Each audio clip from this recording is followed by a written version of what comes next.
Dear Popoy, ako po si Cheryl, 32 years old at isa akong ahente ng mga sasakyan dito sa Maynila. May nakilala akong isang big-time client na pangalanan na lamang nating Romel. Lubos ko po siyang pinagkatiwalaan dahil sa napakabait niya at sobrang galante. Hindi lamang sa aming kumpanya kundi lalo na nga sa akin. Kinalaunan, naging malapit kami sa isa't isa ni Romel hanggang sa nauwi nga sa pagdidate ang aming samahan. Napakalayo ng agwat namin sa buhay. Kaya naman para sa akin, isa itong napakalaking plot twist. Akala ko kasi, Popoy, ay tatanda na akong dalaga. Pero dumating si Romel na tila ba isang malaking biyaya sa aking buhay. At sa unang pagkakataon, naramdaman kong may taong seryoso sa akin at handang bumuo ng magandang kinabukasan na kasama ako. Bukod pa rito, dumami rin ang aking komisyon dahil sunod-sunod ang pagkuha ni Romel ng mga sasakyan sa amin. Dahil nga sa tiwala ko sa kanya, ay naniwala akong magiging maganda rin ang mga plano ng Diyos para sa aming dalawa. Madalas niyang sabihin na malaki ang potensyal naming kumita kung magsasama na lamang kami sa negosyo. Dahil mahal ko nga itong si Romel at naniniwala ako sa kanyang mga pangarap, hindi na ako nagdalawang isip pa na suportahan siya.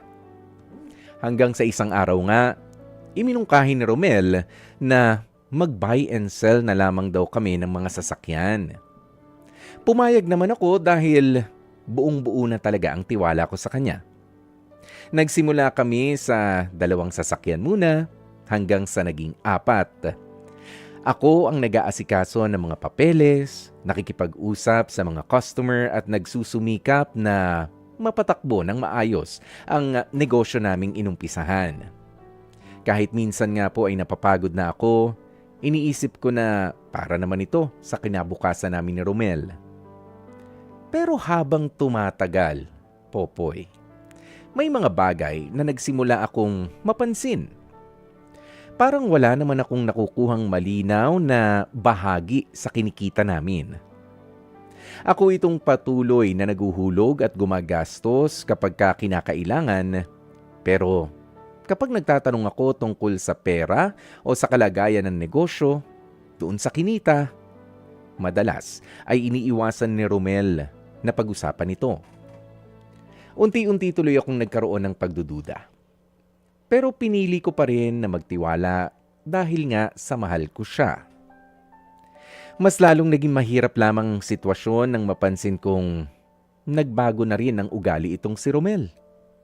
Dati halos araw-araw kami magkausap at magkasama. Ngayon, hirap na akong makausap siya. Magkikita na lamang kami 1 beses sa 1 buwan at madalas pa kaming nauuwi sa pagtatalo. Kapag nagtatanong ako tungkol sa negosyo o sa plano namin bilang magkarelasyon, alam mo, Popoy, nagagalit siya. O kaya ay bigla na lamang pinuputol ang usapan. Dumating pa nga sa punto na ako na lamang ang naghahabol para maayos ang relasyon namin. Ako na lang ang unang tumatawag, nagte-text at sumusubok na magkaayos kami. Habang si Romel naman ay tila unti-unting lumalayo. At ang mas masakit pa rito, ang pakiramdam na parang hindi ko nakilala ang taong minahal at pinagkatiwalaan ko ng lubos. Sa ngayon, marami na tuloy akong obligasyong pinapasan dahil sa mga sasakyang ginastosan namin. Hindi ako mapakali sa kaiisip kung saan napupunta yung perang inutang ko at kung may patutunguhan pa ba talaga ang lahat ng ito. Minsan naiisip ko kung mahal ba talaga ako ni Romel o naging bahagi lang ako ng mga plano niya. Nasasaktan akong isipin yon. Dahil buong puso kong ibinigay ang tiwala, pagmamahal, oras, at sarili ko sa kanya. Ngayon, nalilito ako at nasasaktan, Popoy. Hindi ko alam kung ipinagpapatuloy ko pa ba o ipagpapatuloy ko pa ba ang pagtitiwala ko kay Romel o kailangan ko nang tanggapin na may mga bagay talaga na hindi na dapat pang ipilit. Natatakot akong mawala ang taong mahal ko.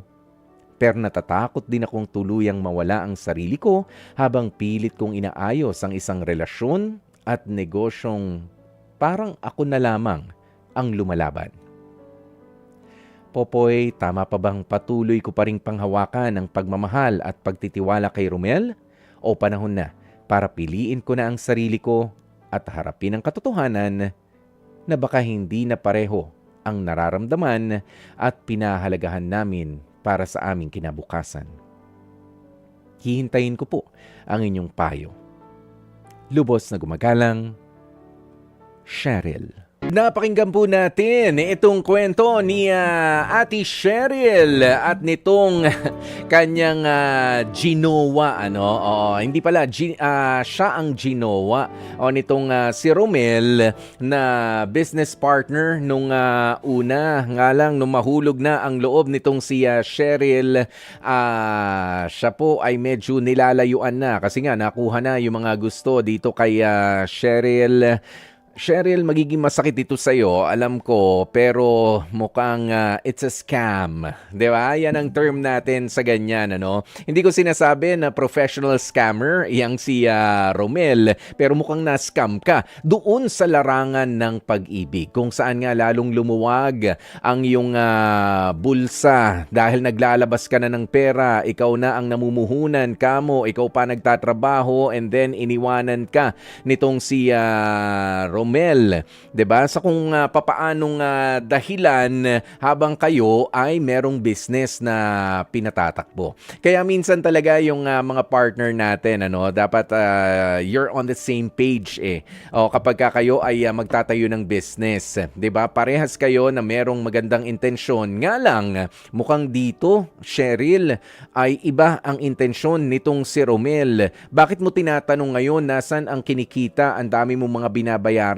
Dapat pinag-usapan nyo yan. After all, sa business kayo unang nagkakilala. Di ba kapag ka ikaw ay nangutang at bumili ng, sabi mo, nagba-buy and sell na kayo ng sasakyan, bibili ka ng sasakyan, tatawaran mo yan, dapat maibenta mo ng mas mahal kahit papaano para ma-cover din kapag ka magbabayad ka na doon sa sa iniloan nyo.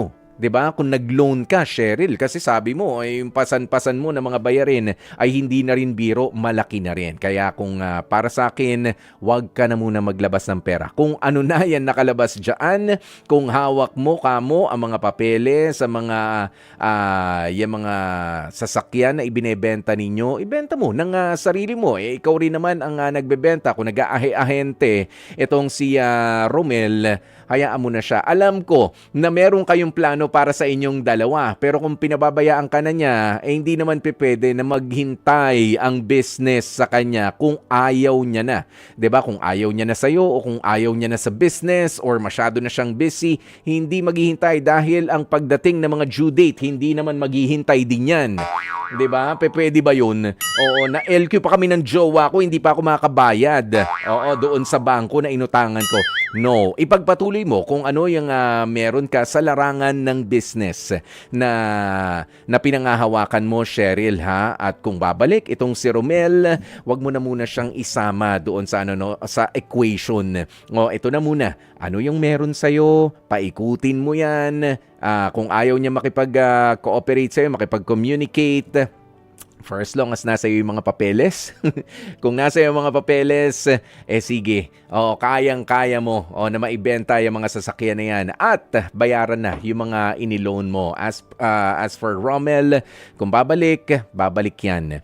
Pero kung paalis na talaga, ikaw na lang ang habol ng habol, hayaan mo na siya. Hindi pinipilit ang pag-ibig. Ginamit ka lang niya sa puntong yun.